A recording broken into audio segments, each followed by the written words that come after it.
앞 시간에 단장단 형태의 5 쿠션, 5 쿠션 기준선인 베트남 시스템을 소개시켜 드렸습니다.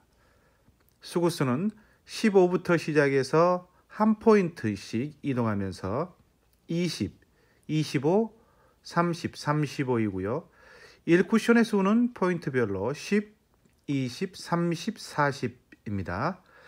목적구가 위치한 5 쿠션, 5 쿠션 지점의 수치는 가운데 포인트부터 15 그리고 0입니다. 0이 코너죠. 3T 배전을 주고 편하게 수구를 보내주면 정확하게 들어가죠. 어땠습니까? 해보시니까 정확하단가요?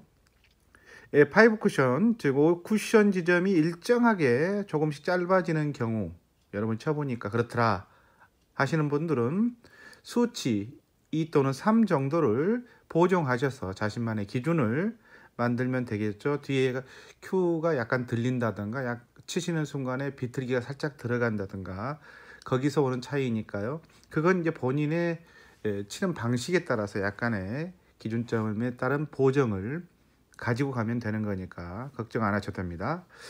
그렇다면 장축의 수구수는 어떻게 될까요? 옥션 지점이 만약에 단축이 아니라 장축으로 간다면 가능할까요? 수구가 꼭 단축에만 위치해 있을 수는 없기 때문이겠죠. 그렇습니다. 장축인 경우에 위쪽에 세 번째 포인트가 5입니다. 그러니까 장축이 세 번째 포인트와 단축 코너 수구수의 절반 지점인 5.5포인트가 수구수 10이 되는 구간이죠. 장축에는 크게 두 가지 수치가 있다 이렇게 보시면 되겠습니다. 왜 그러냐면 이제 더 올라가면 올라갈수록 이 수치가 5 아래로 떨어지면 장축의 쿠션 수가 좌 위쪽으로 이동을 하게 되는 거고, 그렇게 되면 단축의 1쿠션 구간과의 거리가 너무 좁아서 나오지 않는 거죠. 따라서 수구수가 장축에 배치한 경우는 수구수 10과 5만 외워놓으면 되겠다라는 겁니다. 자, 이번에는 5 쿠션 지점을 좀 더 자세히 보겠습니다. 수구수가 아니라 이제 맞는 이적구, 즉 제2목적구 지점을 말하는 겁니다. 5 쿠션 지점은 3개 지점만 있는 게 아니겠죠. 15, 0 말고도 5 쿠션 지점 역시 장축에 맞는 경우가 있을 겁니다. 먼저 5 쿠션 지점이 단축 중앙보다 긴 곳은 3팁을 사용해서 베트남 시스템으로는 거의 불가능한, 그러니까 5 쿠션 지점의 단축의 왼쪽에 있는 구간들은 거의 나오기 어려운 구간이 길게 나오기는 어렵다는 겁니다. 5 쿠션 지점이 장축에 있는 경우는 나오는 구간들이 있습니다. 그러겠죠. 장축 1포인트가 7입니다. 7. 그리고 5 쿠션 장축 2포인트 지점이 마이너스 14입니다. 7의 배수인 거죠. 마이너스란 점에 유의하셔야 됩니다. 실제 화면을 한번 볼까요? 수구수는 장축 3포인트, 즉 5에 있습니다. 이 적구는 장축 1포인트인 마이너스 7 지점에 있죠. 그러니까 5에서 마이너스 7을 빼기 때문에 12가 되는 겁니다. 그렇죠? 1쿠션 지점은 한 포인트당 10, 20, 30, 40이라고 했죠. 그래서 12점은 1쿠션 1포인트 바로 오른쪽 지점이죠. 11을 향해서 보내주면 단장단 이후에 4쿠션 장축에 맞고 5쿠션, 5쿠션 장축 1포인트를 향해서 자연스럽게 득점이 되는 겁니다. 회전력이 3팁이니까요. 편하게 그냥 평상시 치는 대로 치시면 되는 겁니다. 단 수구와 1쿠션이 가까울 때 너무 1쿠션에 볼을 강하게 보낼 경우에 반발력에 의해서 길어지는 형태라든가 아니면 정상적으로 선대로 가지 않을 수가 있기 때문에 너무 과도하게 1쿠션을 강하게 부딪히는 방식으로는 가지 마시기 바랍니다. 자, 또 다른 사례를 볼까요? 수구는 장축 5.5포인트, 즉 수구수 10이죠. 이곳이 10지점이 있습니다. 이 목적구는 마이너스 7지점, 1포인트에 있죠. 장축 5쿠션 1포인트 지점, 마이너스 7점이 있으니까 수구수 10에서 마이너스 7을 빼면 1쿠션의 지점은 17이 되겠죠. 3팁을 주고 이렇게 보내면 득점이 됩니다. 5.5로 생각을 하면 수구가 1쿠션 출발점이라고 생각을 하면 대략 65에서 70 사이에서 출발한다 이렇게 보면 되겠죠. 이미 수지가 높으신 분들은 이해하셨겠지만 장축 5쿠션 지점에 나오지 않는 구간이 있겠죠. 수구 1쿠션에 맞고 2쿠션으로 가는 라인에 목적구가 걸리는 경우가 있습니다. 그렇죠. 마찬가지로 마이너스 7뿐만 아니라 마이너스 14지점 역시 이 목적구가 걸리는 구간이 있습니다. 따라서 이런 구간에서는 당연히 사용할 수 없겠죠. 때문에 이와 같은 수치는 베트남 시스템의 보완 수치로 알아두시고 활용하시기 바랍니다. 제한적 구간이긴 하지만 의외로 쓸 때가 많습니다. 베트남 시스템을 통해 또 하나 알아두시면 유용한 구간이 있습니다. 바로 2대1 비율의 당구대 구간입니다. 수구수와 1쿠션의 수는 2대1 비율이니까요. 반칸씩이라는 게 다를 뿐 모두 같습니다. 수차례 얘기하지만 번당구대 2대1 비율 안에서의 당구대 크기에서의 시스템은 번당구에서 나올 수 있는 시스템들과 똑같이 수치만 절반으로 떨어질 뿐 같다는 것 꼭 잊지 마시기 바랍니다. 다시 한번 강조드립니다.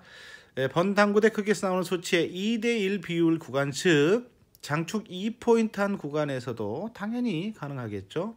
그렇다면 5쿠션 지점은 어디일까요?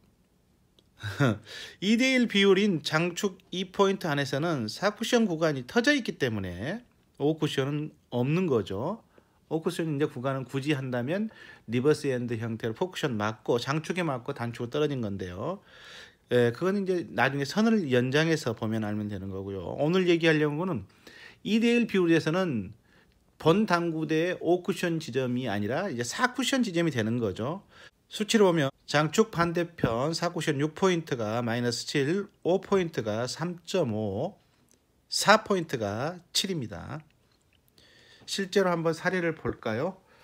수구는 15에 있습니다. 이적구는 장축 6포인트, 즉 마이너스 7 지점에 있습니다. 수구수 15에서 마이너스 7을 빼면 1쿠션의 수치는 22가 되는 겁니다. 슬리팁 회전을 주고 1쿠션 20지점 2대1 비율이니까요. 1포인트 지점이 20이죠. 그러니까 22는 1포인트보다 조금 아래 쪽이 되는 겁니다. 1쿠션 수치 22 수치를 향해서 슬리팁을 주고 자연스럽게 보내면 득점이 됩니다. 베트남 시스템을 적용해서 수구 20에서 4쿠션 3.5를 빼면 1쿠션의 수는 16.5입니다. 수치 16.5에 해당하는 1쿠션 지점을 향해 수구를 보내면 득점이 됩니다. 쉽죠? 자, 2대1 비율에서 베트남 시스템을 활용할 때 참고할 사항입니다. 매우 정확하고 간편한데요. 다만 이제 회전력 3팁을 일정하게 주는 연습을 당연히 해야겠죠. 이 목적구 지점이 5포인트, 이 목적구 지점이 5포인트 3.5, 4포인트 7에 위치한 경우에는 수구의 위치가 수구수가 15 이하인 경우 즉 30, 35인 경우에는 볼 한두 개 정도의 보정값이 필요하니까요. 그건 여러분들이 실제로 치시면서 연습을 그 보정값을 기준을 마련하시기 바랍니다. 볼 한두 개 정도 약간 앞쪽을 쳐준다는 느낌으로 치시면 됩니다. 빈 쿠션을 통해 기준점을 확인하셨으면 당연히 볼을 먼저 치는 볼 퍼스트로 연습해 보시기 바랍니다. 이처럼 낮은 구간에서는 5.5나 조이 시스템, 볼 시스템 등 유사한 형태에서 적용할 수 있는 시스템들이 많이 있습니다. 여러분들 입장에서 더 정확한 시스템을 적용하시면 되는데요. 베트남 시스템의 경우에는 3쿠션 기준점이 아니고 2대1 비율 안에서를 말하는 거죠.